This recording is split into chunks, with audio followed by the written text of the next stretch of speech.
무슨 자유민주주의야. 아 여기 출판사가 만약에 8대0 인용이 나오지 않으면은 헌재 해체해야 된다고 봅니다. 헌재가 필요가 없습니다. 만장일치를 못 만들어낸다면 뭐하러 헌재가 존재합니까? 결정문이라고 하는 것에는 그렇죠. 양측의 주장이 있기 때문에 이거 비겁하게 여기다 안 써진 비겁해요. 거는 맞습니다. 현실적으로 윤석열 탄핵에 정말 대한 자기네들의 결론을 알려주고 싶지 않았다는 게 많이 생각이 드는데 전제적으로 그거는 이미 내가 다 체크하고 넘어갔어. 네. 이거는 나는 각하 사유가 아니라고 봐. 이게 빨리 깔려 있다 이 말을 하는 거죠. 알겠습니다. 또 불법 계엄이 자기들도 다 불법이라고 이야기하잖아요. 사퇴하겠다는 사람 하나 없고 반성하겠다는 사람 하나 없고 이게 뭡니까 이게 진짜 이게 대한민국 관료 엘리트들의 수준이에요 진짜. 한없이 가벼운 정치 토크쇼 장르만 여의도 3월 25일 화요일 순서 시작하겠습니다. 반갑습니다. 정프로고요.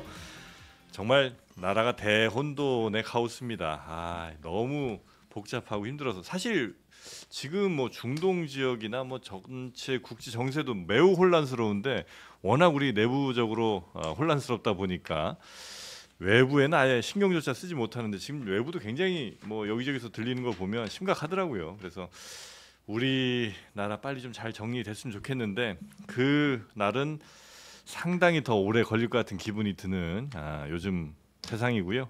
그런 혼돈 속에서 또 잘 정리해 주실 분들을 오늘 모시고 이야기 나누도록 하겠습니다. 중앙일보 강찬호 논설위원님 어서 오십시오. 네, 안녕하십니까. 네. 지난주 댓글이었죠 아마. 네. 이렇게 무논리인데 어떻게 논설위원하냐 이런 댓글이 있었는데 원래 논리가 없다고 뭐 처음에 말씀하신 분이 또 마주 앉아 계시기 때문에 제가 딱히 그렇게 놀라지는 않겠습니다. 그렇습니까? 네. 알겠습니다. 자 그리고 자비 없는 우리 민주연구원 박진영 부원장님 어서 네, 오십시오. 굉장히 왜곡되어 있습니다. 단 한 번도 먼저 상대 패널을 도발한 적이 없습니다. 그렇죠. 맞받아치기만 했을 뿐입니다. 네. 네. 온순하고 네. 순수한, 네. 다만 반격에 강한. 제가 선제 도발하셨다는 말씀 한 적은 없습니다. 아니 그러니까 뭐 다른 분들도 하셨다는 오해를 사실만 하실까 봐. 예, 그렇다면요 네, 뭐 네. 제가 자, 반격의 이름 네, 박진영입니다. 아직 시작 안 했습니다. 네. 자 그리고 노영희 변호사님 네 안녕하세요. 네 반갑습니다. 댓글에 우리 논설위원님 서울대 정외과 나왔다고 그러네요. 맞아요? 저는 정치학과를 나왔는데 그 이후에 정치학과. 정치 외교학부로 이제 학부가 되어서 지금은 뭐 정외과라고 표현하실 수 있습니다. 원래는 정치학과 나오셨군요. 뭐 그렇다고 할 수 있겠어요. 전혀 네. 몰랐어요. 원래 그럼 정치가 꿈이셨어요? 예? 정치인 되는 게 꿈이셨어요? 그렇지 않습니다. 예, 그렇지 않고. 맞는 것 같은데. 저는 그렇지 않고요. 네. 정치부 기자가 꿈이었다 말씀드리겠습니다. 공부 잘해서 간 거죠. 네. 그래요? 그렇죠. 아무 생각 없어요. 저희 때 뭐 깨놓고 얘기하면 점수 맞춰 갔다 말씀드리겠습니다. 점수가 높았다는 뜻이고. 아니 딴데 가려고 그랬는데 네네네. 내가 대강 맞춰 근데 갔습니다. 공부를 그렇게 잘했어요? 안중한 얘기 짧게 지금 갑니다. 그만하시죠. 네. 논리 없다며. 알겠습니다. 아니 안전해 자, 보여. 우리 최은경 기자가 오늘 뉴스 정리해 주실 거고요. 네, 안녕하십니까. 네. 자 그러면 역시 뭐 헌재 어제 판단이 계속해서 지금 후폭풍이 거센 상황인데 일단 그 뉴스를 간략하게 좀 정리하고 넘어가겠습니다. 네, 이제 몇 가지 짚어볼 것만 오늘 이제 말씀을 드리고 네. 얘기를 드리려고 하는데요. 이제 헌법재판소가 어제 한덕수 총리 탄핵 기각 결정을 내렸잖아요. 네. 그리고 87일 만에 한덕수 총리가 대통령 권한 대행으로 이제 다시 일하기 시작했습니다. 근데 이제 그 중에서 우리가 대부분의 의견이 모인 것들은 제외하고 이제 국회가 선출한 헌법재판관 후보 마은혁 후보자를 아직도 임명하지 않았다. 그리고 한덕수 총리는 그때 임명하지 않겠다고 나한테 권한이 있는지 모르겠다고 얘기를 했었는데 거기 이제 탄핵의 중요한 또 사유 중에 하나고요. 네, 그 탄핵 사유에 대해서 재판관 8명 중에 5명이 위헌이다라고 판단을 했어요. 그렇죠? 근데 이제 다시 돌아왔으면 그럼 이 위헌을 해소해야 할 텐데 그 마은혁 후보자를 임명할 것이냐라는 질문을 받았을 때 한덕수 총리가 어제 대답을 하지 않고 또 곧 뵙겠습니다 하고 카메라를 피해 들어갔습니다. 예. 결과적으로 당장 임명할 것 같지는 또 않은 분위기를 풍긴 거죠. 마은혁 후보자에 대한 그 임명은 정부나 여당에서는 매우 부정적인 거죠 지금. 절대 하면 안 된다죠. 예, 절대 네, 하면 안 된다. 왜 안 됩니까? 네. 그러니까 그 사람들은 그렇게 주장을 하는 걸 전해드렸는 거죠. 네네. 그러니까 앞으로도 안 할 가능성이 매우 높은 거고요. 한덕수 총리가 현재 상황으로 본다면은 네. 앞으로도 안 할 가능성이 굉장히 높고요. 그리고 이제 4월 18일 되면 어차피 이제 문영배 이미선 재판관이 퇴임을 해요. 4월 18일 네, 얼마 안 남았습니다. 거기까지 가야 됩니까? 우리가? 거기까지 아니 그게 아니고 이제 임명 문제. 그러니까 선고하고 관계없이 예. 그 얘기하니까 또 선고가 바로 또 연결이 되시는 것 같은데 그거와 관계없이 헌법재판관 2명이 공석이 됩니다. 예. 그게 TO가 대통령 TO예요. 예. 그렇게 되면 이제 한덕수가 아마 권한데 그때까지 아마 만약에 윤 대통령 이제 탄핵 선고가 안 나면 한덕수 대행이 계속 대행을 맡고 있게 되기 때문에 그때에 아마 그 공석이 되는 두 사람 그걸 이제 대통령 TO니까 한덕수 대행이 이제 임명을 할 수가 있고 대통령 임명 몫이라는 거죠, TO가. 그렇죠. 네. 그리고 얼마 전에 헌재에서 그 마은혁 이제 그 문제를 갖고서 권한쟁의 심판을 했는데 거기에 최상목 대행한테 이제 이거 위헌이다 하면서 뭐라 그랬냐면 대통령 권한 대행이 헌법재판관을 임명할 수 있다, 임명해야 이런 취지로 거기 적혀 있어요. 네. 그러다 보니까 이제 아마 만약에 윤 대통령 선고가 먼저 이루어지면 문제가 없는데 윤 대통령 선고가 만약에 4월 18일까지 이루어지지 않는다 네. 한다면은 한덕수 대행이 이제 그 대통령 TO 2명하고 그다음에 이제 마은혁까지 임명하느냐 문제가 또 제기되게 됩니다. 근데 대통령 TO라고 하더라도 일단 국회에서 뭐 청문회 같은 건 해야 되는 거죠? 그거는 청문회는 하는데 네. 국회에 반대가 있건 없건 그냥 임명할 수가 있습니다. 아. 헌법재판관, 네. 네, 헌법재판관은 그렇게 됩니다. 네. 아, 그래요? 네. 그래서 마은혁 이 후보자에 대해서는 이제 임명을 해야 된다고 당연히 이제 뭐 야당에서는 생각을 하시고 이제 강력하게 주장을 하고 있는데 안 하면 뭐 어떻게 할 수 있는 방법이 뭐가 있어요? 탄핵해야죠. 또 탄핵해요? 아니 그 헌재에 이번에 그 예. 한덕수에 대해서 내리신 판결 중에 하나가 이거 아닙니까? 헌법재판관을 임명하지 않은 것은 위헌적이다. 네네. 그러나 시기가 상당하지 않았다라고 네. 이야기하지 않습니까? 예. 그 이야기는 뭐냐면 한덕수는 짧은 시간 만에 탄핵이 되었습니다. 음. 그렇기 때문에 이게 임명하지 않은 기간이 길지 않았던 거예요. 근데 지금 마은혁 재판관 문제가 제가 알기로는 2주가 넘었잖아요. 네. 그렇다면은 상당한 기간이 지난 겁니다. 상당한 기간 동안 위헌적 상황을 그대로 방치한다. 그럼 저는 또 다르게 이게 탄핵 사유가 되지 않나 그렇게 해석을 합니다. 물론 뭐 이게 민주당의 공식 입장은 아니고 네. 저의 개인적인 입장입니다. 제 개인적으로 근데 상당한 기간이라는 거는 예를 2주라는 뭐 어느 정도 그것도 이제 누가 여러 가지 생각하기에 따라 상당할 수 있겠으나 네. 본인 입장 한덕수 대행 본인 입장에서 네. 얼마나 상당하냐는 본인 재량이에요. 그러니까 더 갈 수도 있습니다. 그래서 이 부분에 대해서는 아마 그 서로 간의 의견이 상충할 것이다. 저는 그렇게 봅니다. 그럼 이제 상당한을 가지고 그렇죠. 헌재에서 또 네, 네. 심판을 해야 되는 거죠. 아 근데 헷갈리시면 안 될 게 상당하는 김복형 재판관의 그렇게 얘기해요. 의견이거든요. 네. 그러니까 나머지 4명은 뭐라고 이야기를 했냐면 5명 뭐라고 얘기했냐면 재판관 임명 거부가 위헌이고 위법인 것은 맞는데 헌재를 무력화하기 위한 것으로 볼 수는 없어서 파면에 이르기는 좀 어렵다고 본 거예요. 네네. 그러니까 이제 헌재를 무력화하기 위한 것으로 볼 것이냐가 사실은 굳이 따지면 쟁점이었던 것 같은데. 기본 입장은 이제 즉시 임명해야 된다는 게 이제 헌재의 기본 입장일 네. 거고요. 네. 아니 그래서 그 논리가 말이 안 된다는 거예요. 왜냐하면 최상목 대행은 그래도 3명 중에 2명을 임명해서 8명이 이걸 움직일 수 있게끔 해놨잖아요. 그렇지만 한덕수 총리가 처음에 그 자리에 들어갔을 때는 헌법재판소 재판관이 6명이었단 말이에요. 그래서 3명을 임명해 주어야만 했어요. 왜냐하면 헌법재판소 재판관은 9명이 결정을 해야 되고 그중에서 6명이 찬성하면 인용되는 구조였기 때문에 6명밖에 없는 상황에서는 이걸 할 수가 없는 상황이었단 말이에요. 그래서 원래 7명 이상이 있어야지 심리가 개시된다라고 하는 그런 내부적인 규정이 있는데 이거를 이진숙 방통위원장이 나를 탄핵으로 올려놓고 니네 7명 안 됐다고 계속 이거 버티고 안 해줄래? 나 심사 빨리 해줘라고 임시적으로 가처분 신청을 했었었고 그러면 우리가 너를 그냥 그대로 놔둘 수는 없으니까 한번 심리를 해볼게 해가지고 6명이지만 심리할 수 있다라고 하는 걸 놔둬도 임시적으로 자기네들이 만들어놨었어요.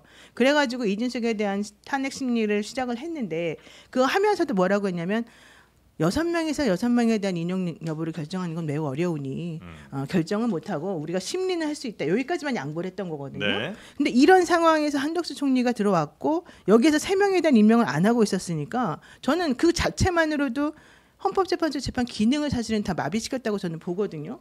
그리고 현실적으로 만약에 이때 한덕수가 탄핵이 안 되고 그대로 있었으면은 이 정계선, 조한창 이런 분들 임명도 당연히 안 됐을 뿐더러 이 대통령에 대한 탄핵 심판 자체가 열리진 않았을 겁니다.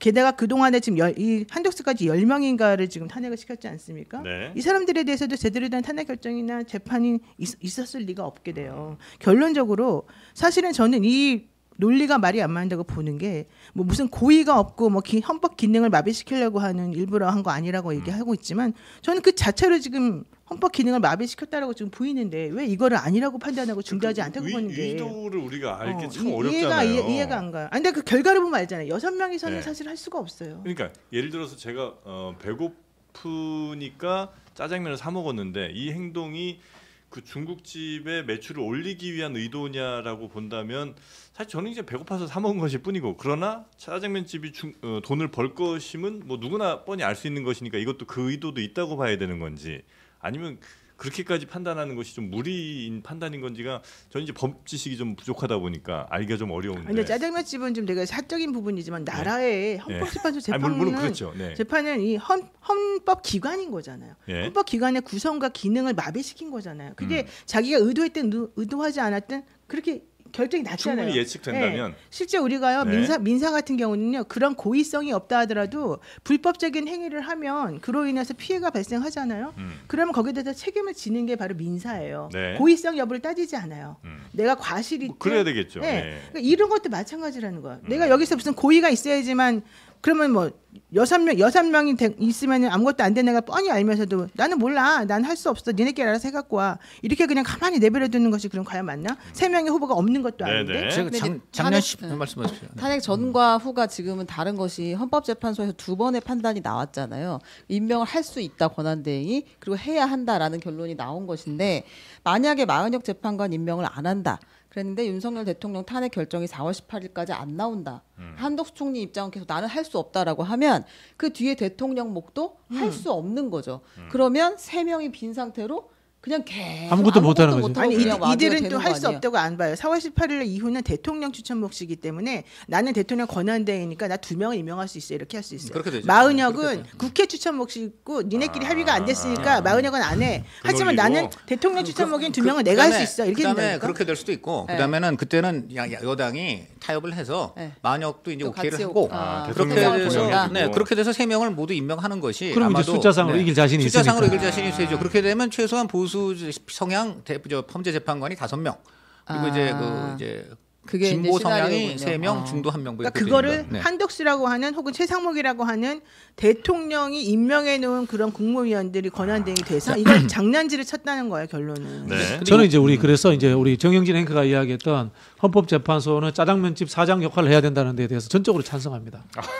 왜냐면요. 너무 외로웠어요. 이게 헌법재판소라는 데가 정치사법기관이란 말이야. 네네. 정치사법기관이라는 이야기는 네. 한국 정치적으로 잔머리 굴리라는 뜻이 아니라 네. 한국 사회 전체적으로 보면서 정치, 경제, 사회, 문화 이런 것들이 종합적으로 돌아갈 수 있는 네. 최종적 판단을 하라는 정무적 뜻이에요. 판단도 같이 그렇죠. 해라. 그 정무적 판단이라는 거죠. 근데 네. 지금 헌재가 하는 판단들은 보면요. 네. 이른바 보수와 진보, 네. 그다음에 또는 거대 양당의 눈치를 봐가면서 억지로 짬짬이를 하는 것이 아닌가라는 의심이 들거든요. 네. 즉 헌재가 국민들을 바라보고 국가 전체의 운명이라는 것을 정치적인 시각으로 바라보고 판단을 해서 빨리 선고를 하는 것이 맞다라는 말씀 드리고 싶은 거예요. 네. 제가 저 하나만 말씀드리면 지금 이제 민주당이 왜 한덕수가 임명 안 하느냐고 야단을 치지만 정작 작년 11월 개엄 전에는 그때도 헌법재판관 3명이 공석이었어요. 네. 지금 바로 정계선, 조한창 그리고 이제 마은혁 여기 티오인데 그때는 민주당도 충원하는데 노력을 기울이지 않았습니다. 아니에요. 그 왜 아니에요? 그럼 그때 대통령이 협조를 안 했잖아요. 대통령이 협조를 아니 그 윤석열이 민주당도 협조- 마찬가지. 아니 그 윤석열 민주당은 문제죠. 민주당은 책임이 전혀 없습니까? 아유, 민주당도 거기에 민주당에서- 대하여 민주당에서 국민의힘하고 같이 해서 3명 근데 올렸잖아요. 제가 지금 그 네. 말씀 드렸잖아요. 이게 네. 정치사법기관이라는 것이 네.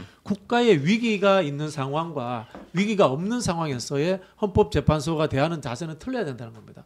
그럴 거면은 헌법재판소 없애야 되고 헌재 재판관 하면 안 돼요. 근데 만약에- 거기에서 단순히 법률적으로 그때도 똑같고 지금도 똑같다 이야기할 거면 그냥 대법원 하면 근데- 되지. 왜 헌재 근데 재판관 만약에 합니까? 위기 상황이라면 왜 대통령이 탄핵당한 위기 상황에서 굳이 국무총리까지 또 그렇게 줄탄핵을 하고 심지어 지금 대통령 권한대행의 대행이 최상목 대행까지 지금 물러났는데도 탄핵을 하겠다는 것. 이것 그거는 역시 민주당을 국가 위기 비판 상황. 이야기해서 하는 데인데요. 네. 민주당을 비판하는 것과 헌재가 네. 해야 되는 역할은 다른 겁니다. 네, 쟁점으로 민주당을 그렇게 돌아옵니다. 비판하더라도 네. 헌재는 정치사법기관으로서 헌법을 해석해야 하고 최종 결정을 내리는 기관으로서 자기 역할을 해줘야 된다는 겁니다. 네. 민주당을 비판하는 것은 별개의 문제입니다. 동감합니다. 그 지금 민주당 비판 자체는 이제 어느 정도는 또 네. 인정하신 것 같기도 하고. 저도 혼자가 그런 이런 식으로 것은- 왜곡하지 마세요. 아니 그거 별개라고 말씀하셨으니까. 네, 민주당 네. 비판 뒤에서 할게요. 쟁점을 먼저 다시 돌아오겠습니다. 네, 네. 결정문을 보면 이 비상계엄 관련한 이야기가 거의 없습니다. 그렇죠. 관련한 바로 판단이 그겁니다. 없어요. 네. 최대한 언급을 자제하는 것으로 보입니다. 그러니까 비상계엄이 합법적이었냐 불법적이냐 이런 거에 대한 판단 안 했다는 거죠. 네, 당초에 이제 그 탄핵 소추 사유에서는 네. 이 비상계엄 불법적인 비상계엄에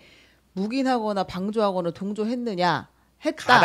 가담까지 있어서 혐의가. 했다라는 걸 이제 탄핵 소추 사유로 넣었는데 그럼 앞서서 이제 이게 불법적인 비상 계엄이었느냐 판단하고 여기에 묵인 동조 가담했느냐가 판단이 있어야 되는데 그걸 다 판단하지 않았고 그냥 한덕수 총리가 이 과정에서 적극적으로 뭔가를 한 증거를 찾을 수는 없다. 그렇죠. 이렇게만 판단을 했다는 거예요. 일부러 그거는 판단하지 않은 걸로 보이는 일부러 안 거죠. 피해간 거라고 기술을 안 한 봐야죠. 거죠. 피해간 이거. 거죠. 윤석열 피해간 탄핵에 대해서 예. 미리 예단하지 말라고 힌트 하려고. 주지 않으려고. 근데 하지만 어쨌든 힌트는 나왔어요. 그래도 어떤 힌트죠? 그 내란행위 관련해 가지고 비상계엄의 절차적 정당성이 확보되지 않은 상태에서 네. 회의를 열고 적극적으로 했고 뭐 안 했고 이런 얘기가 쭉 써 있거든요. 네. 그 얘기는 아주 짧게 이 비상계엄의 절차적 정당성이라는 말로만 조금 표현이 됐지만 결국은 이 재판관들은 윤석열 대통령이 했던 비상계엄은 절차적 정당성을 결여했다라고 하는 걸 전제로 하는 것으로 지금 다들 해석을 하고 있습니다. 네. 그건 혹시 공소한 쪽에 그냥 입장을 그냥 써준 건 아닌가요? 아니요, 잘- 아니요. 그래요? 판단에 나와 있어요. 잘 읽어보세요. 예. 그 말씀하실 땐 마이크. 아, 예, 네, 그렇습니다. 네, 부탁드리겠습니다. 제가 자꾸만 우리 노 변호사님한테 애정이 있다 보니까 네. 마이크보다는 직접 노 변호사님 얼굴 쪽에 자꾸만 네, 들이대는 것 나중에 같은데 따로 제가 하시고요. 용서를 구하겠습니다. 알겠습니다.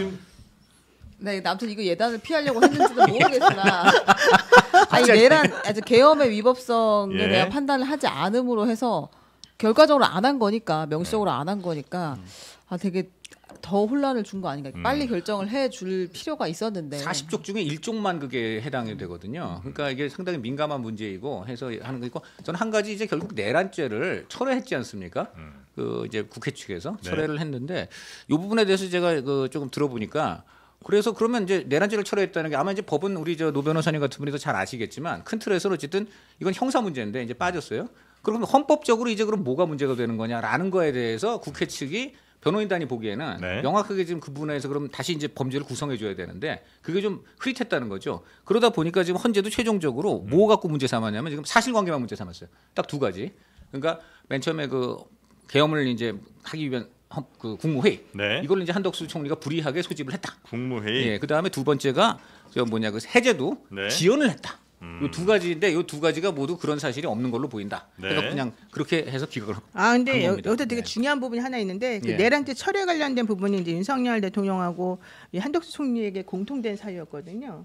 이 부분에 대해서 사실은 어떻게 결정을 내릴 것인가를 보기 위해서 이 국민의힘 의원 6명이 거기에 굳이 방청을 했던 건데 요 얘기 관련해 가지고는 내란죄 철회라고 하는 것이 각하 요인이라고 계속 그동안 주장을 해왔었어요. 국민의힘 네. 쪽에서. 근데 그게 각하 의견이 두 개가 나왔지만 그 의견 속에는 내란죄 철회한 것이 문제다라는 얘기는 하나도 없었거든요. 그래서 이걸 미루어 짐작하게 되면 윤석열 대통령이 지금 자기 사건에서 내란죄를 뺀 것이 각하 요인이라고 주장하잖아요. 네. 그 부분에 대해서도 괜찮다고 말할 가능성이 아, 높아진 그 거죠. 내란죄를 삭제한 그 단어를 삭제한 거에 대해서 윤석열 대통령 측은 이거는 절차적 문제가 네, 있다. 그렇죠. 그렇게 각하라고 이제 주장을 주장해 했는데 왔죠. 예. 지금 한덕수 사례를 보니까 내란죄를 빼는 것이 헌재 네. 판결에 전혀 문제가 되진 않는 것 여기 같다. 그냥 내란 행위라고만 아니, 쓰고 그게- 그게 거의 뺀- 판단을 안 했죠. 그게 예. 뺀 거지 거기에 대해서 판단 그 절차적 문제가 있다 없다 판단한 건 아니고 그러니까 그 애초에 판단을 안 한 게 중요한 게 왜냐하면 네. 이 국회 측이나 그 한덕수 측에서 그 부분에 대해서 주장을 했거든요. 네. 그럼 주장을 했으면 거기에 대해서 판단을 해줘야 되거든요. 음. 근데 판단을 안 해줬잖아요. 네. 그러니까 이게 중요한 거죠. 한덕수 쪽의 이야기가 받아들여졌다면 네. 각하가 나왔어야 되잖아요. 그러니까 그거에 대해서 만약에 어쨌든 판단을 내란죄 해줘야 되는 거죠. 뺀 거에 대해서 절차적 문제를 받아들인다면 헌재가 그럼 이제 그렇죠. 각하로 각하 갔었어야 내용 되는데 중에 그걸 더 넣었어야 근데 돼요. 예. 절차적 문제를 그 문제가 있다 없다 판단하는 건 아니고 아예 피해갔다는 게 네. 변호인단 해석입니다. 그러니까 아까 얘기했지만 사실관계로 갑자기 본안으로 들어가 버렸어요. 그러니까 이 예. 부분에 대해서 언급을 해줘야 돼요. 지금 말씀하신 대로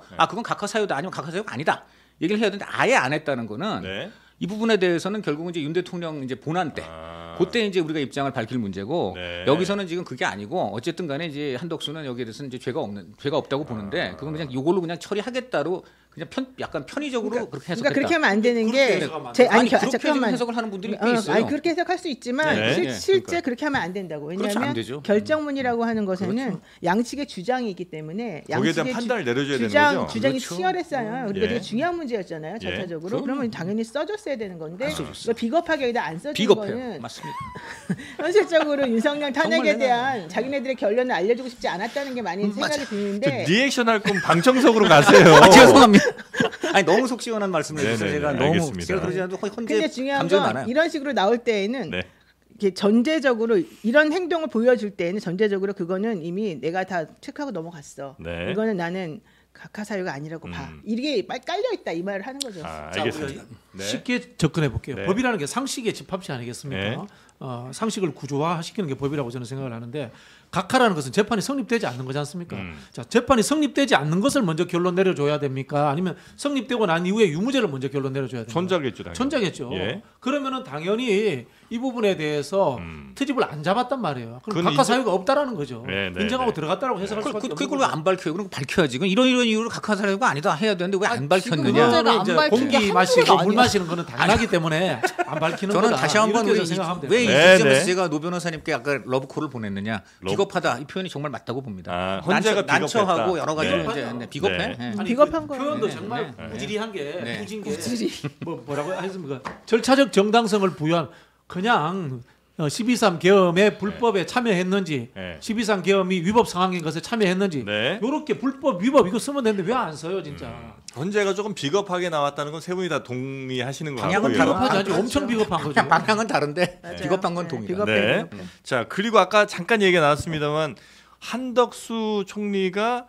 이 국무회의를 소집했느냐는 요게 이제 좀 중요한 이슈긴 하잖아요. 네, 이제 계엄의 절차적 정당성을 네. 지켰느냐 안 지켰느냐 또 사실 윤석열 대통령 재판 그 탄핵 때 중요한 이슈가 되는데 국무회의에 대해서 헌재가 뭐라고 했냐면 한덕수 총리가 대통령에게 비상계엄 선포 전 국무위원들의 의견을 들어보고자 회의 소집을 건의한 사실은 인정이 되나 회의라고 표현을 했어요.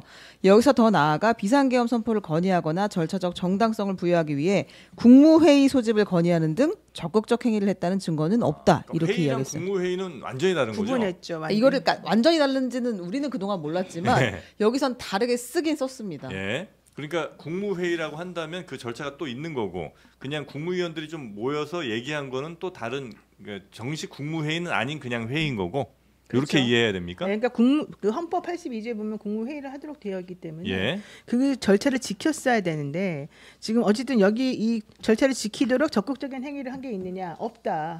그다음에 그렇다고 해서 그러면 이 사람이 계엄 해제가 됐었을 때 그 의결을 계엄 해제 관련된 내용을 의결하는데 방해를 했느냐 그것도 아니다. 네. 그러니까 이것도 아니고 저것도 아니다. 이제 이런 식으로 얘기를 했는데 여기서 또 핵심 포인트는 그거죠. 회의를 소집하기 위해서 뭘 해야 되는데 국무회의 같은 거 소집하려는 노력은 없었다. 그러니까 결국은 절차적 정당성이라고 하는 것을 마련하는 데 있어서는 실패했다. 네. 이런 얘기를 쓴 거죠. 비상계엄에는 반드시 국무회의가 필요한 건데 필요한데, 그죠? 그렇죠. 예. 근데 그냥 회의를 한 거니까 비상계엄은 그 불법적임을 이 헌재가 다시 또 한번 살짝 힌트를 줬다 네, 이렇게 힌트를 준 거죠. 봐도 된다. 그래서 윤석열 탄핵 때 그 얘기 네. 나올 것 같죠, 맞죠? 만약에 이 부분에 대해서는 네. 제가 그러니까 이런 해석도 가능하고 네. 그다음에 예를 들어 제가 한 가지 예를 든다면은 지난번에 그 최상목 이제 대통령 당시 권한대행에 예. 대해서 이제 만약 임명하지 않은 거는 이건 위헌이다 해서 이제 권한쟁의 심판 내렸잖아요. 예. 그 판결문을 보면 최상목 대통령 권한대행 겸 기획재정부 장관 부총리가 예. 뭐 해갖고 한 거는 위헌이다 이렇게 나와요. 예. 근데 이제 이걸 가지고 이게 지금 이 판결이 단지 최상목만이 아니고 이후에 대통령 권한 대행하는 사람에게 모두 이게 적용이 된다라고 이제 뭐 주로 민주당 분들이 많이 얘기를 하세요. 근데 그 판결문만 보면은 이 대통령 권한 대행까지만 썼으면 최상목 이후에 다른 한덕수가 했건 누가 했건 권한 대행은 계속 이 의무를 진다라고 할 수 있는데 지금 어떤 분들은 보고 판결문 보니까 최상목 대통령 권한 대행 겸 기획재정부 부총리라고 적었단 말이에요. 거기 보면. 지금 요 주제 맞는 얘기인 맞는 거죠? 얘기예요. 무슨 얘기냐면 예. 그럼에도 불구하고 예. 그걸 가지고도 지금 계속 그러니까 지금 많은 분들은 또 이거는 최상목 올리다. 왜냐하면 기획재정부 부총리는 이건 최상목밖에 없기 때문에 예. 이렇게 주장하는 분들이 있어요. 법조인들이 꽤 있어. 예. 그러니까 그럼에도 불구하고 아마 민주당 분들은 그게 뭔 소리냐? 그거는 대통령 권한대행 승계한 사람 다 해당된다. 아마 이럴 겁니다. 그러니까 이 판결문을 가지고 예. 여러 가지 해석이 가능하다. 이런 얘기를 저는 드리고 그 싶다는 얘기입니다. 기재부 장관 쓴 얘기는 네. 마은혁 임명만 딱 꼽아놓고 안 한 사람이 기재부 장관 한 명이기 때문인 것이고 그 논리를 플러스 확장돼 가지고 세 명에 대해서 임명 안 한 것에 대해서는 전부 다 위헌이라는 걸 네, 하게 뭐 하여간 됐죠. 이렇게 해석은 다양하다. 위원님도 이제 주제에 벗어난 이야기를 하시죠. 아닙니다. 이거 주제 그대로 있는 거예요. 해석 그 판결문 갖고 여러 가지 해석이 제가 가능하다는 얘기예요. 서두니까 끝까지 예. 트집 잡지는 마시고 저도 방당무계한 이야기를 하나 하고 싶은데 네. 뭐 그런 좋고 얘기 나쁘고를 하시면 떠나서 이 방당무계한 헌재의 판결 네. 자체가 네. 저는 이완용식 판결이다. 이완용. 예, 이런 느낌이 듭니다. 이완용. 왜냐하면은 네. 한덕수 총리가 적극적으로 가담하지는 않았다. 네. 적극적으로 했다는 증거가 없기 때문에 이 사람은 무죄다. 이런 식으로 이야기를 한 거 아닙니까?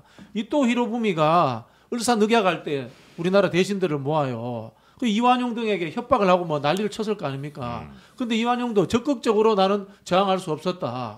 그렇기 때문에 나는 여기에 대해서 별 죄가 없다. 이런 식으로 이야기하는 것과 저는 비슷하다고 봐요. 그래 네. 한덕수의 행태라는 것이 이 정도였으면 본인이 자기가 총리 정도 되면 대통령이 불법 기업한다고 하면 저지했어야죠. 저지해야 되는 거 아닙니까? 네. 이완용이 그 당시에 총리 대신이면은 이또 히로부미가 압박하면 목숨 걸고 나서 저항하라고 그런 높은 자리 보내준 거잖아요, 그죠? 그런 측면에서 사과도 하지 않은 행태라든가 책임 회피하는 행태는 고위공직자로서 기본 자세가 되어 있지 않고 네. 한국의 관료 특히 고시 출신 엘리트들이 보이는 비겁함과 기회주의적 속성을 그대로 드러내 주는 것이다. 네. 그리고 헌재가 똑같은 엘리트 출신으로서 그것을 인정해줬다는 것에 대해서 네. 굉장히 씁쓸함을 느낀다는 이야기를 제가 보태고 싶었습니다.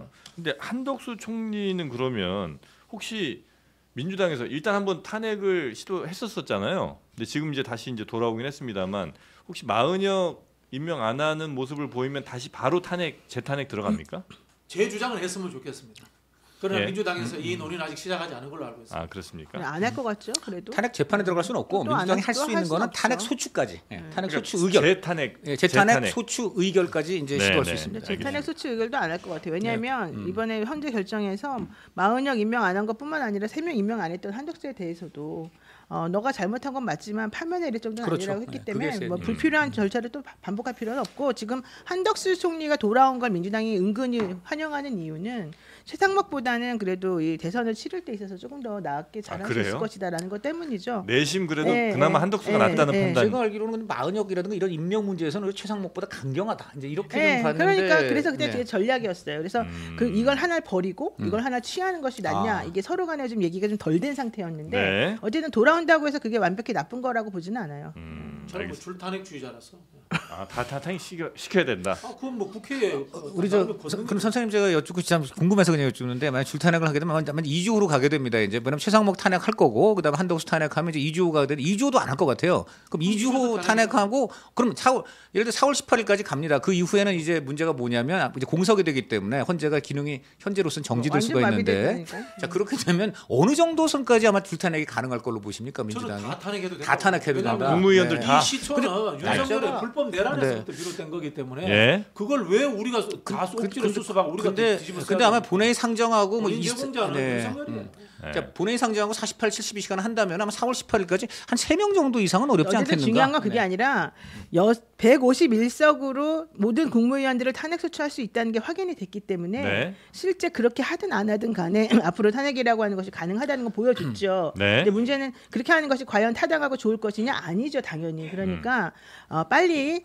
윤석열에 대한 파면 선고가 이루어지고 대선 이걸로 들어가게 되면 네. 정리가 될 걸로 이 보입니다. 줄탄핵에 대한 의견에 대해서 정말 제가 노 변호사님께 다시 한번 애정을 품지 않을 수 없다 말씀드립니다. 탄핵은 한 번에 한 병만 해야 되는 건 아니죠? 아니에요. 다 할 수도 다 할 있죠. 수도 한 있고 번에. 다 할 수 있어요. 본회의 네. 상정만 아니 하면. 한꺼번에 다 할 수는 없죠. 사실 저는 왜냐면 이렇게 생각해요. 지금 대선 이야기를 저희가 하고 있습니다만은 예. 그보다도 윤석열이라는 사가 대통령 자리에 있고 그 일당들이 아직도 내란에 잔당들이 남아서 무슨 획책을 하고 있다는 상황 자체가 국가에 대한 위해 요소이기 때문에 이걸 제거하는 것이 첫 번째 요소다라고 생각합니다. 여기에 대해서 아주 전격적으로 그러니까 비상계엄에 대해서 반대하지 않는 국무위원들이라면 다 탄핵시켜도 된다. 제가 아까 말씀드렸지 않습니까? 네. 결국 친일 부역자라는 게 어떻게 해서 생겼습니까? 네. 적극적으로 나는 저항하지 않았기 때문에 죄가 없다. 그래서 다 친일 부역자 되는 거예요. 자 그러면 지금 한덕수 총리 이 재판에 대해서 우리가 많은 관심을 갖는 이유 중에 하나는 역시 또 윤석열 탄핵 심판이 어떻게 나올 건가 요거 때문 아니겠습니까? 근데 지금 현재 이 헌재 재판관들의 성향 혹은 뭐 지금의 결정을 보면 윤석열 대통령에 대한 탄핵 심판도 대충 답이 좀 보일 수 있다, 좀 유추할 수 있다 정도 얘기가 있어서 그런데 네. 현재 지금 그 판결을 좀 그래서 분석하는 경우가 굉장히 많죠. 그렇습니다. 이제 네. 이제는 이름들이 조금 익숙해지셨을 수도 있는데 이 그림을 보시면요. 보세요. 정계선 재판관은 한덕수 총리가 잘못됐고 탄핵에 인용해야 된다라고 주장을 한 사람이에요. 네. 그리고 정정미, 이미선, 문영배, 김영두 이 네 사람은 잘못은 있지만 파면에 이를 정도는 아니다라고 이야기한 사람이고 김복형 재판관은 잘못도 없고 이거 파면할 일도 아니고 이렇게 이야기한 사람이고 정영식, 조한창 이분들은 아예 판단을 보류한 사람들입니다. 정족수가 아예 채워지지 않았다고 생각을 해서. 실제로 이렇게 앉아 있나요? 아니면 이건 왼쪽부터 오른쪽으로 이렇게 쭉 놓은 거예요? 맞는 것 아니, 앉아있는 자리가 맞았던 것 앉아 있는 네. 자리인가 이게?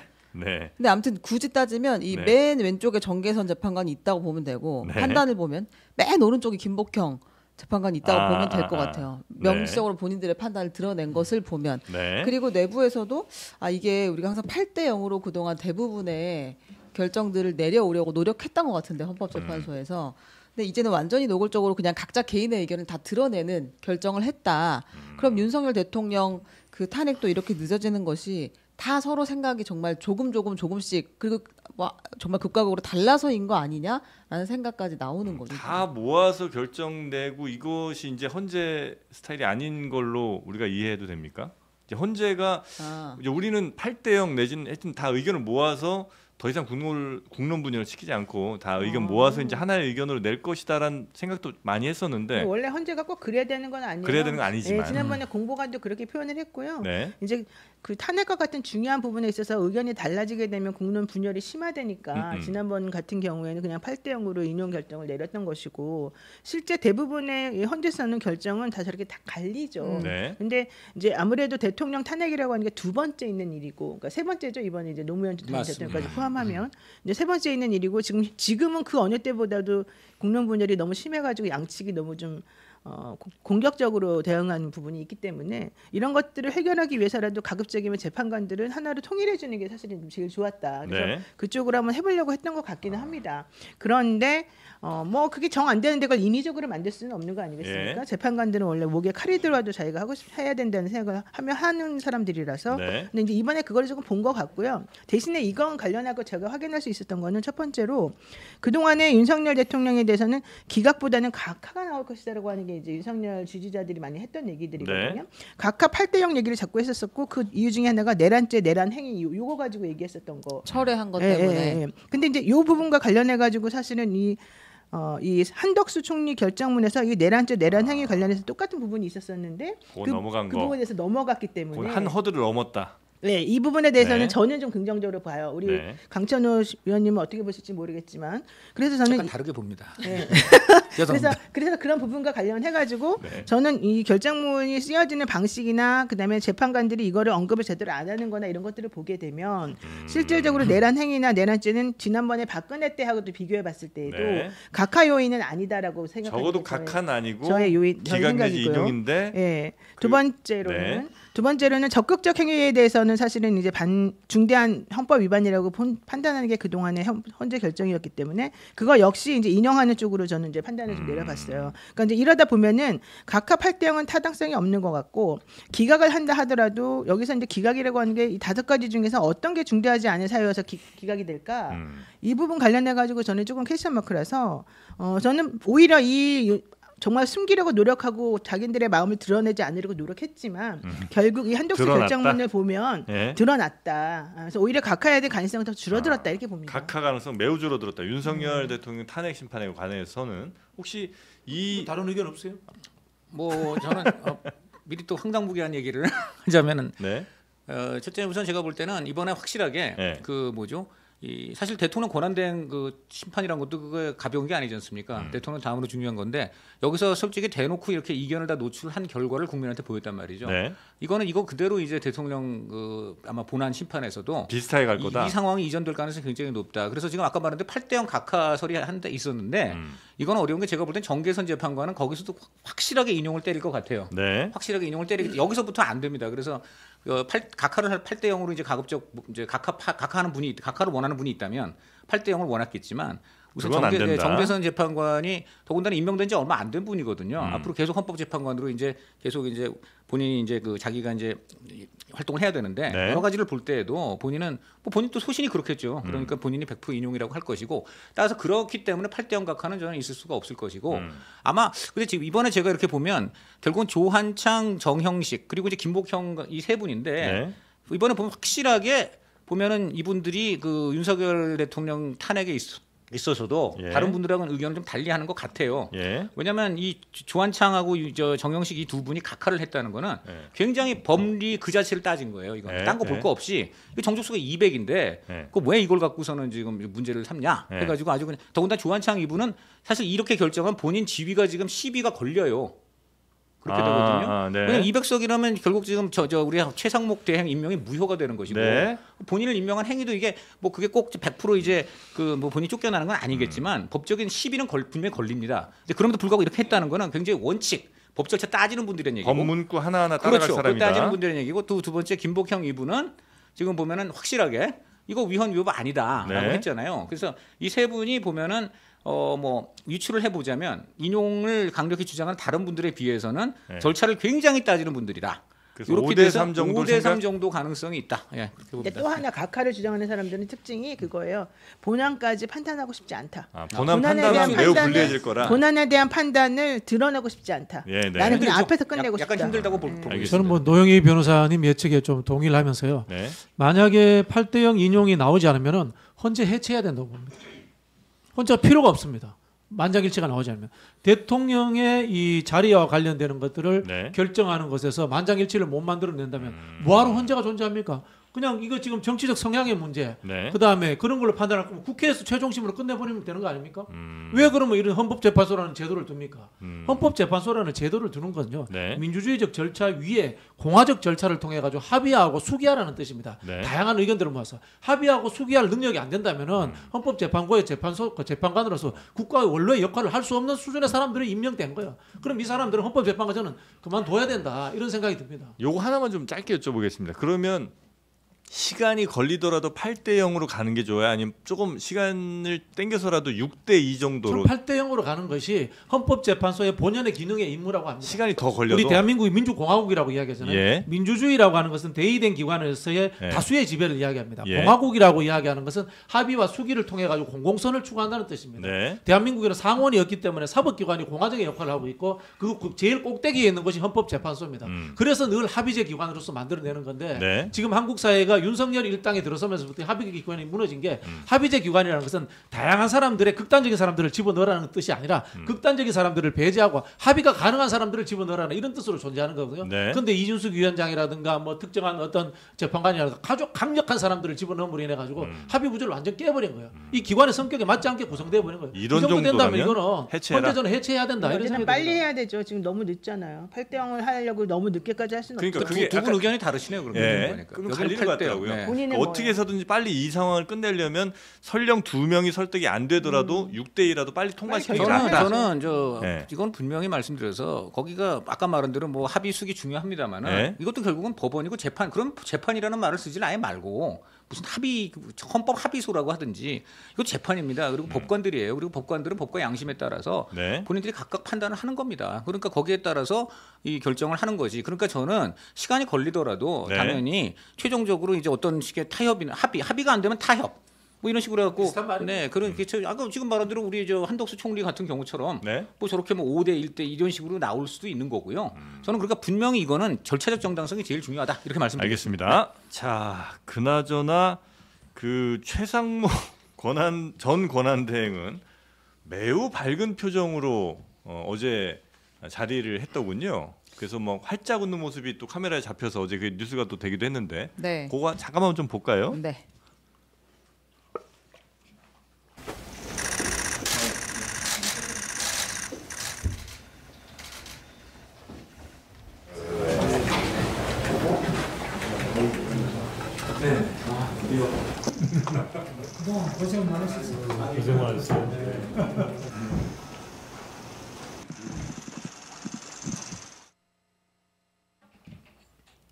네, 아주 활짝 웃는 모습. 네. 이거는 그동안 너무 심적 부담이 그럼요. 컸을까요? 아니 오죽하면 지금 야당 대표가 몸조심하라고 했지 않습니까? 몸조심을 그 굉장히 사람 인간 입장에서 두렵지 않겠습니까? 예, 그런데 이제 적어도 그런 의무에서는 좀 많이 벗어난 거. 이제 그럼 한덕수 총리한테 몸조심의 이제 부담을 넘긴 측면이 되지 않나 하는 생각도 좀 듭니다. 예. 아니, 저런 웃고 다니는 참 사람이 시험 잘 쳤다고 저 고위직에 올라가가지고 대한민국의 운명을 결정하는 저런 그 갔다가 그냥 분노가 침입니다. 전 네. 국민들이 지금 스트레스 받아가지고 밤잠을 예. 못 자고 있는데 웃음이 나옵니까 진짜? 너무 지쳤다는 분들이 많은데 지금. 자, 하여튼 뭐 저 모습이 어제 카메라에 좀 잡혀서 많은 뭐 보도를 통해서 아마 보셨을 것 재미있는 게 같고요. 지금도 그저 경호진이 계속 유지가 된답니다. 예, 최상목 권한대행이요? 왜냐면은 예. 아까 말한 몸조심 압박이 들어왔기 때문에 네, 여러 가지 맞습니다. 그래요? 때문에 지금 대통령 권한대행으로서 경호를 받아왔는데 네. 지금 대통령 권한대행으로 내려왔지만 경호는 당분간 그에 준하는 수준으로 받는다. 네. 이게 그 몸조심 발언이 굉장히 큰 것 같아요. 그래서. 자, 네. 또 이야기할게요. 을사늑약 때 자살하는 대신도 있었습니다. 그죠? 순국이라고 보통 순국 하시는 네, 분이 네. 있었는데 네. 지금 불법 계엄이 자기들도 다 불법이라고 이야기하잖아요. 사퇴하겠다는 사람 하나 없고 반성하겠다는 사람 하나 없고 이게 뭡니까 이게 진짜 이게 대한민국 관료 엘리트들의 수준이에요 진짜. 그래서 저 사람들이 가지고 있는 도덕성이에요 저게. 실실 웃으면서 나는 책임 벗었으니까 좋다. 책임 벗었으면 뭐 당장 사표를 내야죠.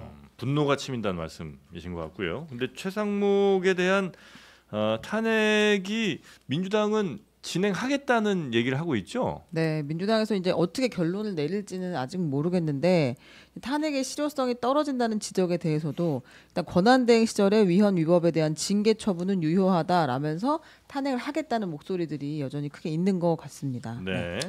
근데 과연 저는 우선 우원식 국회의장부터 동의를 해줄지가 저는 의문입니다. 우원식 국회의장도 지금 또 여기에 대해서 약간 좀 소극적인 어떤 입장을 내비쳤는데 네. 지금 저 한덕수 총리까지 이렇게 돌아왔고 그리고 지금 아까 말한 대로 한덕수 총리를 오히려 민주당이 정말 이제 앞으로 주된 공격을 하려면 아니 민주당이 원하는 건 마녀역 임명 아니겠습니까? 그럼 그 키는 지금 한덕수 총리가 쥐고 있는데 네. 아니 총탄도 이게 좀 효율적으로 써야지 막 난사하는 것보다는 정확하게 지금 실권을 쥐고 있는 사람을 또 탄핵 공세를 하는 게 낫지 뭐하러 이제 실권도 없는 사람을 과거의 죄를 물어가지고 논란이 되는 탄핵을 하겠는가? 거기에 대해서는 또 실효성은 둘째 치더라도 어쨌든 그렇게 원칙의 잘못한 문제죠. 사람에 대해서 헌법재판관을 그쵸. 상당 기간 동안 임명하지 않은 것에 대한 예. 징벌적 차원에서 원칙의 문제고 그렇게 해야지만이 한덕수 총리가 망언역을 임명하지 않을 때 다시 탄핵할 수 있는 논거가 생길 수는 있죠. 네, 그런 이제 주장도 있더라고요. 근데 이제 예를 들어 어떤 사람이 탄핵이 안 될 것 같음에도 불구하고 이제 탄핵을 많이 시키게 되면 그 밑에 있는 사람이 이제 권한대행이나 이런 걸 해야 될 텐데 이 사람 탄핵 됐다가 다시 돌아올 거라고 뻔히 생각을 하면 밑에 있는 사람도 본인의 결정은 당연히 못 할 거 아니 그 위에 원래 있던 사람 탄핵된 사람이 어떤 생각을 할지를 계속해서 물어본다거나 뭐 이런 일들이 좀 벌어지진 않겠습니까? 그러나 그런 것도 역시 감안하더라도 탄핵을 할 때는 해야 된다는 게 우리 그렇죠. 박진영 부원장의 최상목 생각이시고. 부총리가 맨 처음에 그 마은혁 임명을 보류할 때 그 주변 국무위원들이 어떤 얘기를 들었냐면 가장 많이 들은 얘기 그거였어요. 조만간 한 총리가 돌아올 것인데 원 권한자가 한 총리인데 네가 뭔데? 아니, 뭐 이런 네가 거. 뭔데라기보다는 그분이 분명히 대국민 성명에서 네. 여야 합의가 안 됐기 때문에 지금 좀 보류하겠다고 입장을 했지 않느냐. 셋다 임명을 안 했어요. 그런데 그래서 이제 그런 부분에서 이제 했기 때문에 네. 조만간 돌아올 텐데 어떻게 당신이 하느냐. 이게 굉장히 컸어요. 네. 그래서 그게 지금 아까 말한 이런 문제 부딪힐 것 같습니다. 네. 근데 그럼에도 여야 불구하고 합의가 안 됐기 때문에 임명 못 한다는 것은 정말 건방진 발언이에요.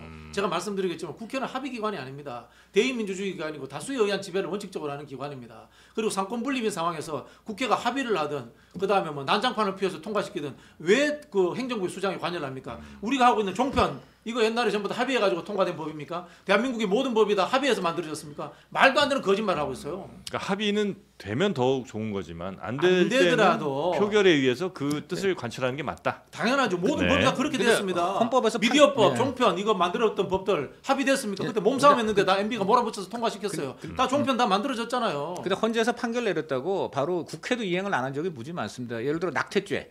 헌법 불합치 판결을 내렸는데 그러면 당연히 이제 보충 개선 입법을 해야 돼요. 그건 몇 년째 안 하고 있습니다. 그건 국회가 게을러서 그런 거고 이 상황은 아니 그게 같은 얘기지 그게. 근데 이제 그건 다른 얘기죠. 최상목 그게 달라요? 권한 대행 시절에 네. 거부권을 9개 법안에 대해서 행사를 했어요. 그러니까 사실상 대통령만큼이나 권한 행사를 많이 했던 것은 네, 맞다. 네, 네. 아니 이게 웃기는 게요. 35년 동안 대통령 7명이 16개의 거부권을 행사했어요. 네. 그랬는데 윤석열 씨가 그동안에 25개의 거부권을 행사했고요. 최상목하고 한덕수가 행사한 이 거부권이 이게 몇 개예요? 다 합쳐서 40개가 되니까 15개. 15개를 행사한 거예요.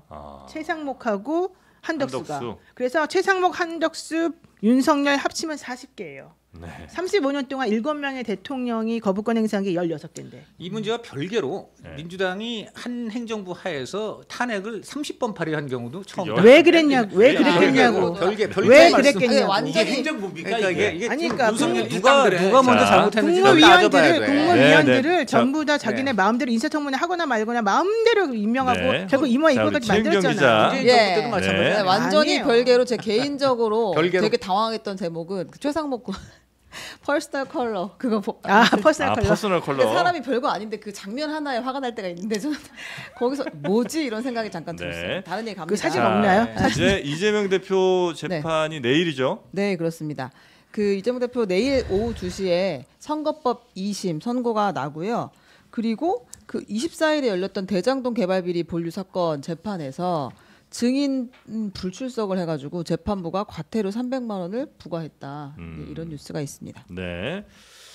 자 그리고 민주당에서 법안을 뭐 발의 하진 않은 것 같은데 하여튼 뭐 어떤 법을 추진하겠다고 그래서 이게 좀 논란이 되고 있는데 약간 무슨 취지의 법인가 약간 좀 오해하시는 분들도 이해하기 어려운 분들도 계신 것 같아요. 네, 이거 좀 설명해 말씀드릴게요. 주실까요? 네, 민주당에서 의원 폭행 가중처벌법을 추진하겠다고 했는데요. 네. 그 헌법재판소에서 계속 이제 릴레이로 같이 시위하거나 같이 모여가가지고 이야기를 했었는데 백혜련 의원이 지난번에 달걀에 맞았어요. 아이고 괜히 네, 위험했죠. 네. 그리고 이제 또 폭행을 당하는 일도 있었어요. 네. 그래서 민주당에서 정치인을 폭행할 경우 일반인을 폭행했을 때보다 더 무겁게 처벌하는 법안을 준비하겠다라고 이야기를 했고요.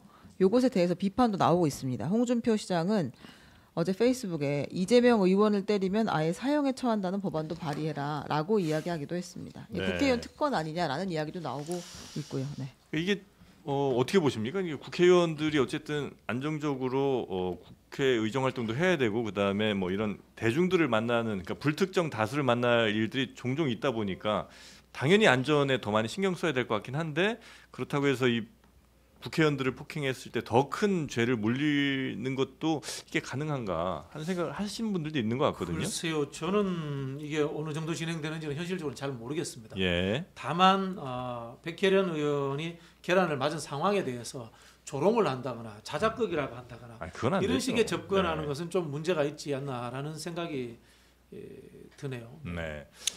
저는 이 폭행을 당하면요 네. 누구나 다 거기에 대해서 가해자 처벌받아야죠. 가해자의 처벌이 되는 것이고요. 네. 그 피해자는 또 그만큼의 법의 구제를 받을 길이 다 열려 있습니다. 그거는 네. 뭐 그 사람의 지위와 신분과 관계 없어요. 그런데 그걸 굳이 국회의원은 특별히 더 거기에 대해서 어떤 법적 조치를 받아야 된다는 거는 이건 과도한 거고요. 네. 아까도 말씀드렸습니다. 백혜련 의원에 대한 그 계란 투척은 정말 있어서는 안 되는 일이고 그렇죠. 그리고 더 안 되는 일이 뭐냐면 그거가 자작극이다. 라고 한다면 만대로 국민의힘 의원이 어디 가서 폭행을 당하거나 계란세례를 맞았는데 그것도 그 국민의힘 지지자의 자작극이다. 이러면 국민의힘이 좋겠습니까? 저는 그러니까 국민의힘이 그런 식으로 나온 거는 정말 잘못이라고 생각하고요. 네. 그러다 보니까 저는 이런 말도 안 되는 주장이 민주당 일각에서 나왔다 이런 생각도 들어요. 그래서 저는 양쪽 다 이런 폭행에 대해서 그냥 폭행 그 자체가 잘못됐다고 인정을 하는 거면 됩니다. 네. 그러니까 지금 특별히 이게 국회의원이라고 네. 더 그러니까 자작극이라고 주장하는 것도 잘못이고 그건 뭐 당연히 그다음에 이런 거를 또 특별히 국회의원이라고 이게 네. 누가 봐도 지금 과도한 특권을 더 부여하고 또 이게 저는 그런 느낌이 들어요. 아까 말한 대로 아니 우리 당 의원이 계란 맞았는데 세상에 그걸 자작극이라고?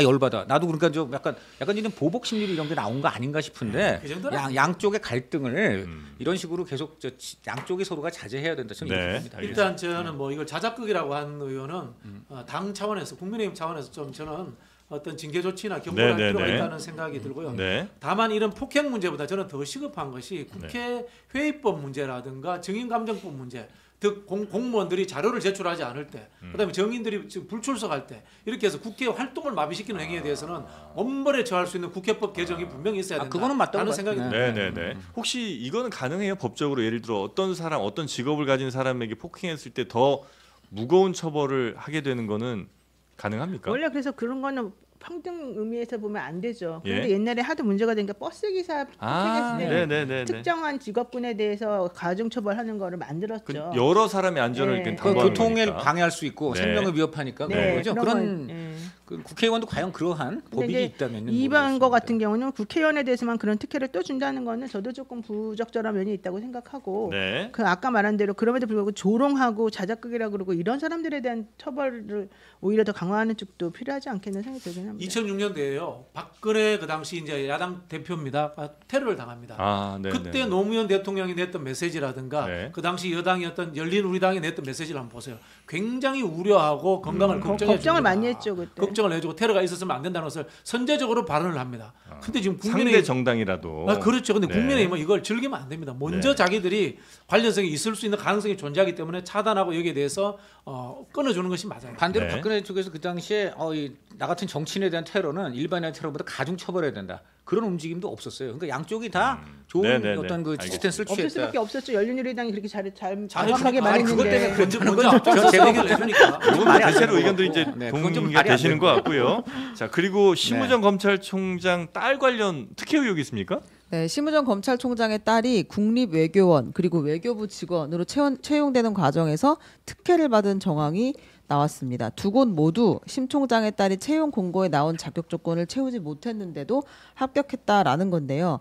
먼저 국립외교원 합격을 할 때는 석사학위 소지자 또는 학사학위 소지 후 2년 이상 관련 분야 근무자를 자격 조건으로 했는데 네. 이때 당시에 심 씨가 그 딸은 국제대학원 졸업을 앞둔 석사 취득 예정자라서 석사학위 소지가 되지 않은 상태였고 자격 요건 미달이다. 네네 그 학사도 이제 2년 이상을 채우지 못했다. 네. 근데 이제 그 당시 국립외교원장이 심 씨의 대학원 수업을 지도한 박철희 현 주일대사였다라는 게 이제 의혹 포인트 하나고 최근에 외교부 연구원 나급 공무지 전형에도 합격을 했는데 네. 이게 이제 올해 1월에 경제 분야 석사학위 소지자를 대상으로 채용 공고를 내서 최종 면접까지 갔는데 예. 응시자를 불합격 처리하고 응시 요건을 국제 정치 분야 석사학위 소지자로 바꿨죠. 실무 경력 2년인자로 바꿨다는 거예요.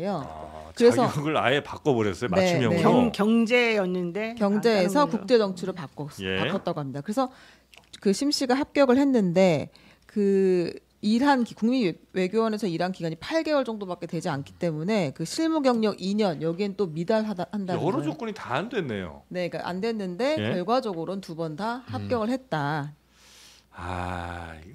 이거 외교부는 뭐라고 합니까 여기? 외교부에서는 네. 아직 심 씨는 외교부 직원으로 채용된 것은 아니고 합격했다면서요? 네, 그러니까 다 신원조회. 합격해놓고 신원조사 단계에 있다라고 이건 이야기했습니다. 뭐 합격한 게 문제지 뭐. 그리고 뭐 전공이 갑자기 그 조건이 바뀐 거에 대해서는 설명을 아직 하지 않고 있습니다. 그래요? 네. 이거 이런 거 어떻게 얘기 이런 거 얘기해 보세요. 네. 일단 이건 당연히 그 내부터 확실하게 이 정말 자격이 있었는지 이거는 확실하게 저는 그 규명을 해야 된다. 당연히 그렇게 보고요. 예. 다만 없었던 것 같은데. 네, 그러니까 좀 예. 왜냐면 이게 이런 문제가 과거 정부도 항상 있어요. 대표적으로 문재인 대통령 아들 문준용 씨가 고용정보원에 취업할 때 네. 그 원장이 누굽니까? 바로 지금 이 박철희 원장하고 심우정 이 사람의 관계는 네. 뭐 큰 틀에서 뭐 어쨌든 뭐 보수 정부에 이제 뭐 이런 소속이 돼 있다 뭐 이런 정보이면 없는데 네. 반대로 그 경우는 완전히 그 문재인 청와대에서 노무현 청와대에서 네. 같이 그 같은 그 수석실에서 근무한 사이예요. 네. 그러니 그 누굽니까? 이재명 당시에 경기도 지사도 본인 스스로가 이 문제는 나를 만약에 해경군 김씨 문제로 기소를 하게 된다면은 이 문준용 씨도 법정에 출석할 수밖에 없을 것이다. 이런 얘기를 왜 뭐가 신나요? 그렇게 제 매 정부마다 얘기는 있던 일이다. 아니 그러니까 저는 지금 이 문제를 호도할 생각은 전혀 없고 예. 하고 싶은 말이 보이는 뭐예요? 뭐냐면은요. 하고 싶은 말. 항상 그러니까 이런 경우는 그 고용정보원이건 외교부건 이 부처들이 말이죠. 네. 강력하게 이것은 제동을 걸어야 돼요. 그러니까 뭐 권력자 내지 뭐 이건 이제 검찰 실세. 그 당시 또 전 청와대 무슨 민정수석 비서실장 이런 사람들의 자제다 하면은 그 공무원들이 말이죠. 강력하게 2중 3중 스크린을 더 해야 됩니다. 그래서 만에 하나 조그만 결격 사유가 있더라도 하면 안 된다. 저는 이렇게 생각해요. 예, 네. 그렇습니다. 자, 그리고 심우정 총장의 딸 문제에 대해서도 뭐 야권- 법적으로 문제가 되면 뭐 수사를 해야 되겠죠. 그럼요. 예. 그런 부분이고요. 과거 예를 하나 들어볼게요. 노무현 대통령의 아들이 노무현 대통령에 의해 가지고 자비로 유학 가버립니다. 국내에 못 있게 해버린 거예요. 사실은. 네네네. 그 한번 사례를 우리 고위공직자 여러분들은 한번 겸허하게 한번 받아들일 필요가 있지 않나 이런 생각이 저는 정말 그게 맞죠. 저는 과거에 이렇게 보면은 그 정치인들이 보면 대부분 집안에서 잘 집을 못 챙기잖아요. 그러니까 애들이 뭐 아빠만 잘 나가고 뭐 우리는 그동안 뭐 이런 좀 논리들이 있다. 이런 게 좀 이렇다 보니까는 네. 여야를 막론하고 나중에 취업 같은 거 항상 의혹이 생겨요.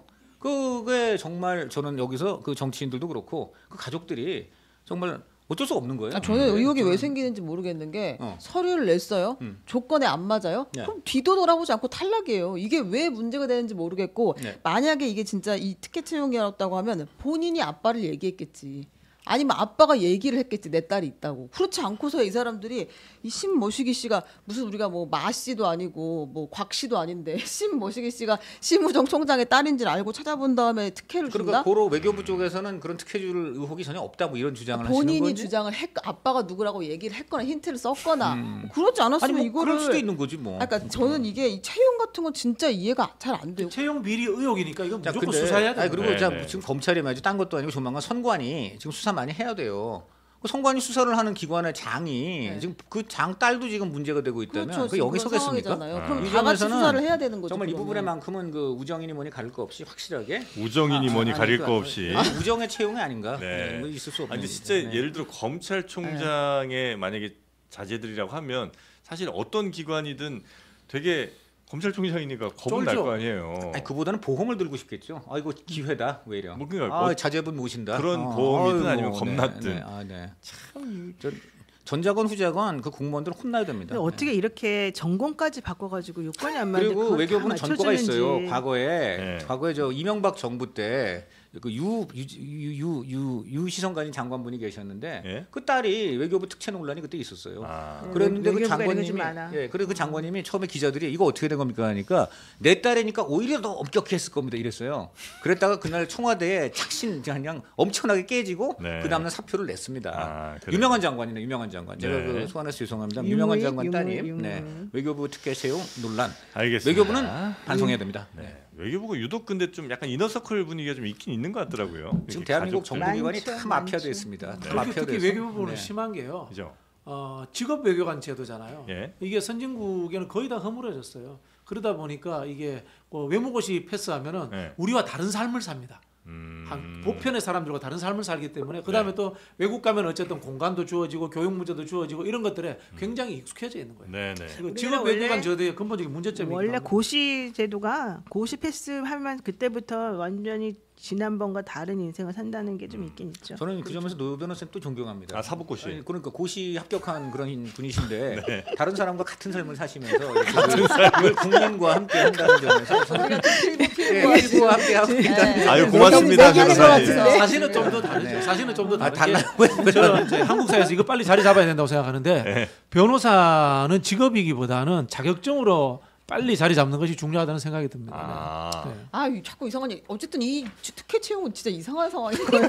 지금 되게 이게 비밀 핵심이에요. 근데 지금 비밀 말씀하신 관계. 내용 들어보면 네. 외교부가 그럴 리가 없을 것 같아요. 뭐 이런 지금 말씀하신 게 아니라니까 아니죠. 외교부가 네. 그럴 리가 열받았다는 없다는 게 뜻이에요, 아니라 열받았다는 이거 뜻이에요. 본인이든 말이 안 아버지든 된다고. 시그널을 줬기 때문에 무조건 외교부가 했다는 그렇게 얘기죠. 행동을 아, 했을 거야. 저도 이거는 네. 끝까지 들여다봐야 이게 된다. 보세요. 그리고 그냥 조건이 안 맞는데 그리고- 그거를 어떻게 합격을 시키냐면 그리고 이게 자주성가해서 탈락이야. 언론계 외교부는- 입사한 사람으로서 열받죠 그래서 진짜. 외교부는 그래 전과가 있다. 유명한 네, 장관 딸 알겠습니다. 전과가 있다. 네. 되돌아봐야 된다. 하긴 조건에 안 맞으면 이 원서 자체 안 내잖아요, 그죠? 우리는 못 내죠. 예를 아니 들어서- 이게 내가 2년인데 만약 1년 11개월을 일했어 관련 경력이 네. 그러면 이걸 어디서 불려볼까 고민하다가 결국에 못 불리고 그냥 포기하는 내지. 거예요. 가장 그때 분노했던 게 그거 아니겠습니까? 문준영 씨 경우 귀걸이 사진을 한다든지. 아 또 문지영이 그런 거 아니에요? 그만 좀 해 진짜. 자, 왜 마지- 그래 치사하게. 정권 업무가 네. 치사. 아, 뭐 마지막 얘기만 하면 뉴스. 물건을 하죠. 예, 요거 저 대통령 책 관련된 거 하나만 좀 볼까요? 사진 하나 보겠습니다. 네. 혁명과 반혁명.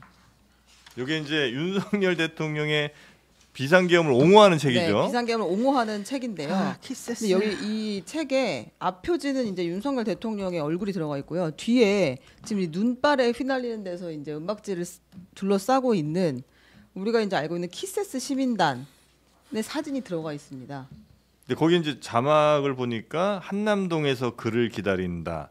자유민주주의가 아닌 땅에서 살고 싶지는 않다. 뭐 이런 내용이 이제 있네요. 네, 차라리 얼어 죽는 자유민주주의 길을 뭔지는 알고 들으면 택하겠다. 아니, 그랬는데 키스스단 입장에서 이게 거짓말이잖아. 자기가 한 게 완전 반대적으로. 그렇죠. 네. 이제 이분들은 그 한남동 대통령 관저에서 윤석열 대통령 그때 공수처가 체포를 계속 실패했으니까 예. 체포해라 하면서 밤새 시위를 한 분들인데 그렇죠. 이 사진을 지금 계엄을 옹호하는 책에다가 네. 뒷표지로 그냥 갖다 쓴 거예요. 그냥 음. 원작자의 저작자의 동의가 없이 그냥 갖다 썼습니다. 근데 그래서 이거 이렇게 하면 출판 가처분 신청 들어가는 거 아니에요? 이거는 당연히 안 되죠. 일단 출판사가 이렇게 안 하는데. 일단 지금 출판사가 사과를 하고 전량 폐기를 약속하겠다라고 예. 했네요. 그 작가 책 쪽에서. 표지에 그것도 표지에 네. 무단 사용. 사과문 작성 및 도서 전량 폐기 약속했다고 출판사가 했다. 이렇게 네, 지금 그러니까 이제 작가가 해당 밝혔네요. 작가가 이렇게 네. 말해서 작품이 무단 도용된 것도 당황스러운 일이지만 원작을 훼손해 본래와 정반대 의미를 담은 책의 표지로 쓰였다는 소식을 듣고 큰 충격을 받았다라고 이야기를 제가 볼 때는 두 했고요. 가지로 볼 수 있는데 하나는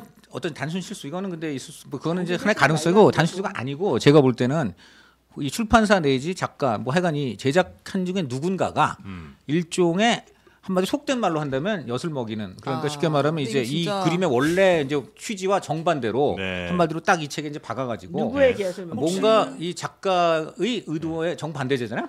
그러니까 이게 좀 약간의 이제 속된 말로 이제 엿을 먹이는 어떤 누구에게 그런 엿을 먹이는 거예요? 이 작가라든가 원작자에게. 네, 원작 그러니까 어떤 의미에서 어쨌든 간에 이게 의도가 만약에 이게 고의적으로 이랬다면은 네. 그건 의도가 정말 좋지 않죠. 네, 의도가 혹시 좋지 노이즈 않고. 마케팅 아닐까요? 그러니까 뭐 왜? 그럴 그런 수도 있죠. 생각도 네. 들어요. 노이즈 마케팅 맞는 뭐 이렇게 얘기입니다. 논란거리를 만들어서 이 책을 띄우는 거야. 그런 예, 느낌도 들어요. 네, 다만 이 경우는 전량 폐기 및 사과문 작성에 따른 돈이 비용과 비용이 많이 네, 드는데. 단지 노이즈 마케팅으로 인한 매출 상승 둘 중에 비교 분석해 보면 그 노이즈 아니 마케팅을 초판 한 했을 때 1000번 찍었다. 이게 한 10,000번 네, 나갔다. 네, 이 노이즈가 돼가지고 그러면 성공하는 거죠. 저도 그런 사실 가능성 충분히 있다고 이번에 봅니다. 보니까 키스에스 그림도 굉장히 홍보가 어떤 의미에서 역설적으로 된 게 저도 이런 그림이 있는 줄 몰랐는데 이번에 또 이런 그림이 있었고 이런 작가분이 노이즈 마케팅 계셨다. 가능성도 있다. 충분히 있다고 봅니다. 네. 우리 장르만 여의도도 이런 걸 소송까지 참고할 해가면서 필요가- 이거를 만두를 아니겠지. 판들 무슨 돈을 얼마나 벌겠어요. 네. 일반적으로 출판사에서 이런 실수를 절대 하지 않잖아요. 그렇죠. 그렇습니다. 사진 아주 그렇다면- 작은 거를 언론사에서 갖다 쓸 때도 다 연락이 옵니다. 저작권 때문에. 그렇다면 실수 의도적이다. 가능성은 아무리 봐도 실수 되게 가능성은 낮아요. 없어요. 의도적인 어떤 네. 행동이다.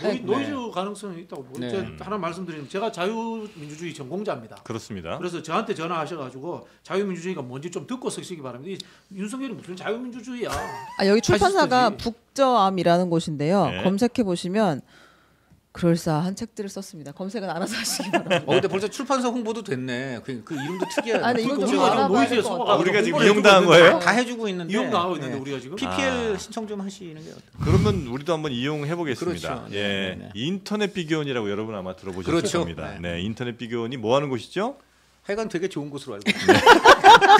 서정서 씨가 광고하는 걸로 알고 있습니다. 그렇습니다. 굉장히 좋은 곳으로. 네, 여러분이 인터넷 가입하실 때 혹은 지금 여러 해 동안 같은 인터넷 회사에서 인터넷을 쓰고 계셨다면 이제는 한번 바꾸실 때가 된 것 같다. 그래서 회사를 바꾸실 때 더 빠른 속도도 한번 올 수도 있고요. 그리고 원래 줘야 될, 받아야 될, 우리가 소비자로서 누려야 될 혜택들을 못 누린 경우가 많습니다. 그거 잊지 말고 받아가시라고. 108만 원이 최대한 혜택이 올수 최대 있다는 108만 거죠? 원입니다. 네, 인터넷 48만 원 그리고 유심 변경, 통신사 변경할 때 30만 원, 그 다음에 정수기 또 렌탈. 30만 원까지 이렇게 108만 원. 108만 원. 108은 국민의힘 의석수인데. 의석수입니다. 108 번뇌 쓰기도 108 하죠. 번뇌. 108 번뇌. 그렇습니다. 번뇌. 네, 108이 참 의미가 많습니다. 네. 네, 1670에 2571번으로 전화를 하시거나 아니면 인터넷에서 인터넷 비교원 이렇게 네이버에서 검색하셔도 되겠고요. 현금을 난 정말 지갑에 이게 넣기 싫다 이런 분들, 통장에 돈 쌓이는 게 너무 싫다는 분들은 삼성 55인치 TV로 대신 드릴 수도 있다는 것까지 말씀드리도록 하겠습니다. 자, 그러면 오늘 세 분간 요 정도 하면 어떨까 싶습니다. 다른 날 한 3시간 한 것 같은 느낌이에요. 우리 좀 시청률이 잘 나옵니까? 그렇지도 않아요. 아니, 그러니까 이게 언어로 그러니까 가성비를 따지면 그렇게 높진 않습니다. 네. 그러나 부끄럽습니다. 네, 그러나 세 분이 함께하는 이 시간만큼 굉장히 요즘은 그렇게 일도 다 있게. 동점이 빠지는데 이 정도면 많은 게 아니었어요? 자, 100번 공감. 이분 정말 100번 공감하는 말씀. 네, 그 판단은 우리 시청자분들께 맡기도록 하겠습니다. 자, 세 분 대단히 감사하고요. 다음 주에 뵙겠습니다. 고맙습니다. 고맙습니다. 감사합니다. 네.